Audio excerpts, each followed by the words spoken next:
Barclays CEO Jes Staley quits after investigation into links with Jeffrey Epstein. The investigation by the Financial Conduct Authority and the Bank of England's Prudential Regulation Authority was disclosed by Barclays in early 2020 and focused on how Staley had characterized the relationship to his employer. Barclays and Staley were made aware on Friday evening by the FCA and the PRA of the preliminary conclusions of their investigation. In view of those conclusions, and Mr Staley's intention to contest them, the board and Mr Staley have agreed that he will step down from his role as Group Chief Executive and as a Director of Barclays, Barclays said in its statement on Monday. It should be noted that the investigation makes no findings that Mr Staley saw, or was aware of, any of Mr Epstein's alleged crimes, which was the central question underpinning Barclays' support for Mr Staley following the arrest of Mr Epstein in the summer of 2019, the bank added, saying it was not appropriate for it to comment further. A spokesperson for the FCA and PRA said the regulators do not comment on ongoing investigations or regulatory proceedings beyond confirming the actions detailed in the statement from Barclays. Relationship began at JP Morgan. Epstein, a multimillionaire and convicted pedophile who was charged with sex trafficking by U.S. federal prosecutors, died in a New York jail cell in 2019 while awaiting trial. Staley had been running Barclays since late 2015. Prior to that, he worked for more than 30 years at JP Morgan, where he served as head of its investment banking division. His relationship with Epstein dated back to 2000, when he became head of JP Morgan's private bank. He was already a client. The relationship was maintained during my time at JP Morgan, but as I left Morgan it tapered off quite significantly, Staley told reporters on a call in February 2020. Asked then whether he regretted his relationship with Epstein, Staley said, "Obviously I thought I knew him well and I didn't. And for sure, with hindsight of what we all know now, I deeply regret having had any relationship with Jeffrey Epstein."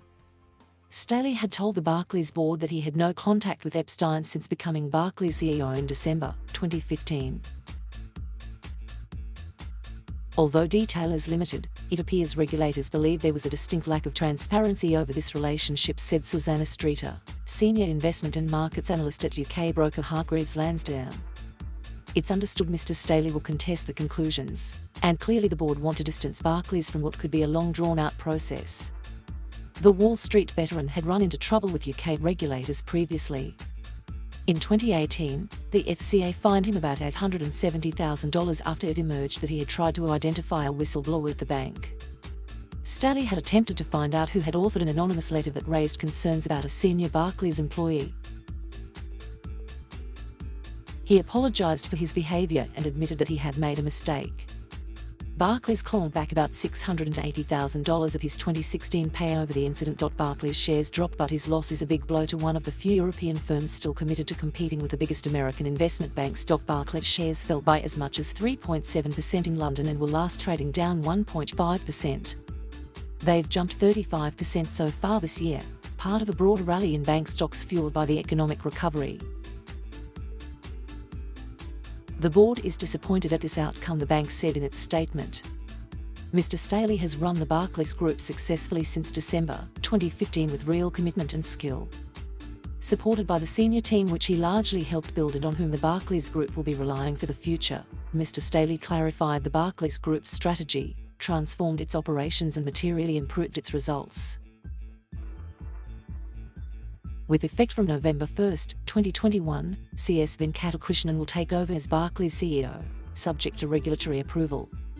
Venkat, as he is known at the bank, previously served as head of global markets at Barclays from October 2020 and as Group Chief Risk Officer from 2016 to 2020. Prior to joining Barclays in 2016, he worked at JP Morgan Chase from 1994. Staley will receive his annual fixed pay worth £2.4 million in cash and shares, plus a pension allowance of £120,000 and other benefits until October 31, 2022. He will also be eligible for the costs of relocating to the United States. No decisions have yet been made in respect of any further remuneration payments to be made to Mr Staley, Barclays added. Thank you for watching. Please subscribe.